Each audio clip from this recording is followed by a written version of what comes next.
इस्लाम की तीसरी खिलाफत जैसे ही शुरू हुई, रोमन और पर्शियन एम्पायर के बादशाहों ने सोचा कि अब यही वक्त है मुसलमानों की कमर तोड़ने का और उन सारे इलाकों को मुसलमानों से वापस छीनने का जिन्हें हजरत उमर ने इन एम्पायर से फतह किया था। क्योंकि इन बादशाहों का यह ख्याल था कि मुसलमानों की यह खिलाफत सिर्फ हजरत उमर की ताकत से बनी थी और नया खलीफा उस्मान इस खिलाफत को डिफेंड नहीं कर सकेगा। तो सबसे पहले रोमन एम्पायर के बादशाह ने मुसलमानों के सबसे इंपॉर्टेंट इलाके इजिप्ट को छीनने का प्लान बनाया और अपने जनरल मैनुअल को 300 जंगी जहाजों के साथ इजिप्ट की तरफ रवाना किया। क्योंकि इजिप्ट दुनिया का सबसे रिच इलाका था और पिछले 600 साल से यहां का सारा गोल्ड और गंदम सीधा रोमन एम्पायर के कैपिटल की तरफ भेजा जाता था। लेकिन अब हजरत उमर की खिलाफत में इजिप्ट को फतह करने के बाद यहां का सारा माल रोमन एम्पायर के बजाय मुसलमानों के कैपिटल मदीना की तरफ जाने लगा और ये रोमन एम्पायर की इकोनॉमी के लिए एक बहुत बड़ा धचका था। इसीलिए 300 जहाजों में रोमन एम्पायर की बहुत बड़ी फौज मुसलमानों के इजिप्ट की तरफ बहुत तेजी से बढ़ रही थी और इस फौज से लड़ना कोई आसान काम नहीं था। इसीलिए सारे मुसलमान इजिप्ट को फतह करने वाले सहाबी और जनरल अमर बिन आस की तरफ देखने लगे। लेकिन यहां पर एक बहुत बड़ा मसला था। मुसलमानों के जनरल अमर बिन आस को इस हमले से पहले ही उनकी पोजीशन से हटा दिया गया था। असल में इससे कुछ ही साल पहले अमर बिन आस रज़ियल्लाहु अन्हु ने हजरत उमर के दौर में पहली बार इजिप्ट फतह किया, जिसे हम पूरा एक्सप्लेन कर चुके हैं। इजिप्ट फतह करने के बाद खलीफा उमर रज़ियल्लाहु अन्हु ने अमर बिन आस को पूरे इजिप्ट का गवर्नर बनाया। लेकिन पहले दिन से खलीफा उमर को अपने इस गवर्नर अमर बिन आस रज़ियल्लाहु अन्हु से एक बहुत बड़ी शिकायत थी और वो शिकायत ये थी कि इजिप्ट दुनिया का सबसे रिच इलाका होने के बाद भी हजरत अमर बिन आस वहां से मदीना की तरफ बहुत कम टैक्स भेज रहे थे और हजरत उमर इस बात से बिल्कुल भी खुश नहीं थे। बट इस सब के बाद भी हजरत उमर ने अपनी खिलाफत के आखिरी दिन तक अमर बिन आस को उनकी पोजीशन से नहीं हटाया। लेकिन जैसे ही हजरत उस्मान की खिलाफत शुरू हुई, उनकी पर्सनैलिटी हजरत उमर से बिल्कुल ऑपोजिट थी और बचपन से एक बहुत बड़ा बिजनेसमैन होने की वजह से हजरत उस्मान का सारा फोकस इस खिलाफत की इकोनॉमी पर था। क्योंकि हजरत उस्मान को पता था कि अब जंगों से ज्यादा इस खिलाफत की इकोनॉमी को स्टेबल करने की जरूरत है। इसीलिए खलीफा बनते ही हजरत उस्मान ने सबसे पहले इजिप्ट के गवर्नर अमर बिन आस को अपने पास बुलाया और उनसे पूछा कि आम्र, क्या वजह है कि तुम इजिप्ट जैसे रिच इलाके से मदीना की तरफ इतना थोड़ा सा टैक्स भेज रहे हो। नाउ अमर बिन आस कोई आम इंसान नहीं था। वो हमेशा से ही अपने जबरदस्त बोलने के अंदाज की वजह से पूरे अरब में मशहूर थे। इसीलिए उन्होंने हजरत उस्मान के सवाल का बहुत ही यूनिक जवाब दिया कि या अमीर अल मोमिनीन, ऊंटनी उतना ही दूध दे रही है जितना वो दे सकती है। मतलब इजिप्ट की अवाम जितना टैक्स मदीना भेज सकती है उतना ही भेज रही है। ये सुनकर खलीफा उस्मान ने अमर बिन आस को हुक्म दिया कि आज के बाद तुम्हें इजिप्ट जाने की इजाजत नहीं है, क्योंकि अब तुम मिस्र के गवर्नर नहीं रहे। और उनकी जगह खलीफा उस्मान ने एक छोटे गवर्नर अब्दुल्ला बिन साद बिन अबी सरा को पूरे इजिप्ट का गवर्नर बनाया, जो हजरत उस्मान के कजन और रजाई भाई भी थे और उनका ताल्लुक भी हजरत उस्मान की तरह बनु उमैया से था। अब्दुल्ला बिन साद ने इजिप्ट का गवर्नर बनते ही वहां का सारा निजाम बिल्कुल बदल दिया और वहां की अवाम पर टैक्स इतना बढ़ा दिया कि जितना टैक्स अमर बिन आस के जमाने में यहाँ से मदीना की तरफ जाता था, अब उससे डबल बल्कि ट्रिपल टैक्स मदीना के खजाने में जमा होने लगा। ये सुनकर हजरत उस्मान ने एक बार फिर अमर बिन आस को अपने पास बुलाया और उन्हें कहा कि आम्र, क्या तुम जानते हो ऊंटनियां तुम्हारे बाद बहुत ज्यादा दूध देने लगी हैं। मतलब इजिप्ट से मदीना की तरफ टैक्स बहुत ज्यादा बढ़ चुका है। ये सुनकर अमर बिन आस ने कहा कि यस, ये बात बिल्कुल सही है, लेकिन ऊंटनियां दूध तो ज्यादा दे रही हैं, लेकिन इन ऊंटनियों के बच्चे मर रहे हैं। मतलब नए गवर्नर अब्दुल्ला बिन साद ने जो टैक्सेस वहां के लोगों पर लगाए हैं वो इजिप्ट की अवाम पर एक बहुत बड़ा जुल्म है।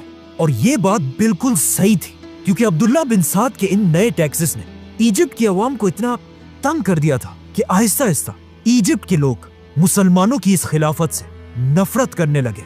और वहां के लोग पहली बार ये सोचने लगे कि किस तरह मुसलमानों की इस खिलाफत से अपनी जान छुड़ाएं।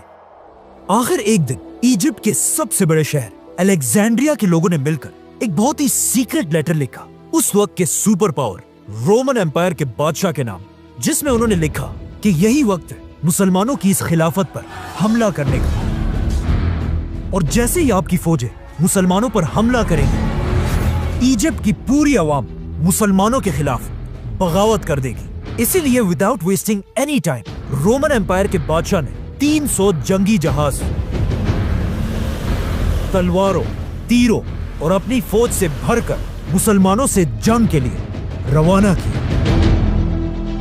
जैसे ही रोमन एम्पायर की फौज इजिप्ट के सबसे बड़े शहर अलेक्जेंड्रिया तक पहुंची, वहां की आवाम ने इन्हें देखकर मुसलमानों के खिलाफ बगावत कर दी और वो रोमन्स के साथ मिलकर मुसलमानों की फौज को मारने लगे।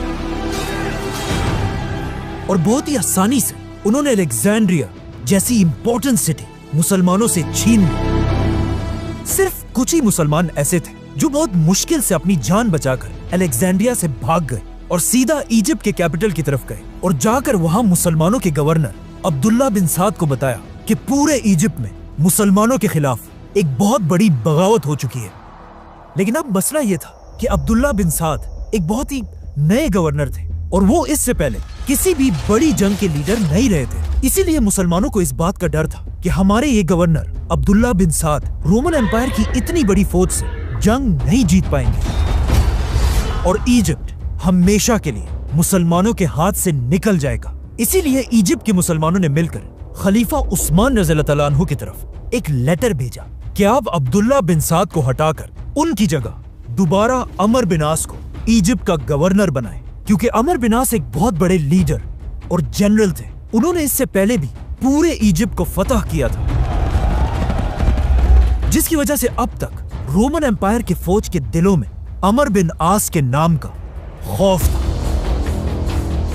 यह देखकर हजरत उस्मान ने बिल्कुल ऐसा ही किया और अमर बिन आस रज़ियल्लाहु ताला अन्हु को दोबारा गवर्नर बनाकर 15,000 की फौज के साथ रोमन एम्पायर से लड़ने के लिए रवाना किया। नाउ जो मुसलमान इससे पहले रोमन एम्पायर की फौज के सामने बिल्कुल मायूस हो चुके थे, अब अमर बिन आस को इजिप्ट में दाखिल होता हुआ देखकर वो सब लड़ने के लिए दोबारा तैयार हुए और हजरत अमर बिन आस के हुक्म का इंतजार करने लगे। लेकिन जैसे ही अमर बिन आस मुसलमानों के कैपिटल पहुंचे, उन्होंने मुसलमानों को क्लियरली कहा कि हम जंग नहीं लड़ेंगे, क्योंकि उन्हें पता था कि इजिप्ट की आवाम ने सिर्फ और सिर्फ अब्दुल्ला बिन साद के सख्त टैक्सों की वजह से मुसलमानों के खिलाफ बगावत की है। इसके अलावा उन्हें मुसलमानों से कोई शिकायत नहीं है और यहाँ की आवाम बिल्कुल भूल चुकी है कि असल में रोमन एम्पायर कितनी जालिम एम्पायर है।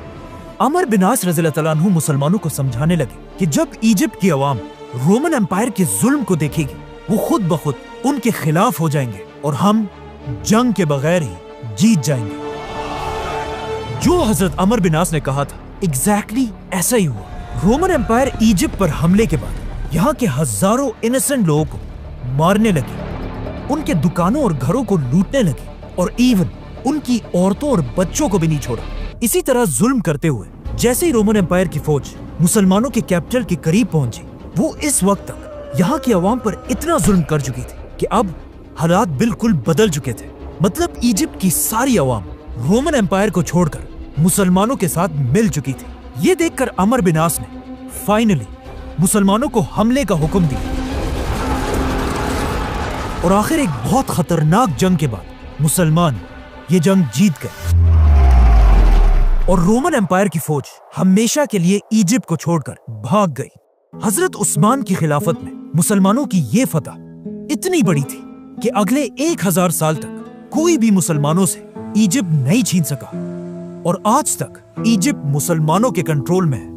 हजरत अमर बिन आस ने जंग जीतने के बाद वो सारा माल इजिप्ट के लोगों को वापस कर दिया जो उनसे लूटा गया था और अब उनका ये ख्याल था कि फाइनली हजरत उस्मान उन्हें इजिप्ट का गवर्नर बनाएंगे। लेकिन हजरत उस्मान ने ऐसा नहीं किया, बल्कि उन्हें एक ऑफर दी कि आज से तुम इजिप्ट के आर्मी चीफ हो गए और अब्दुल्ला बिन साद गवर्नर।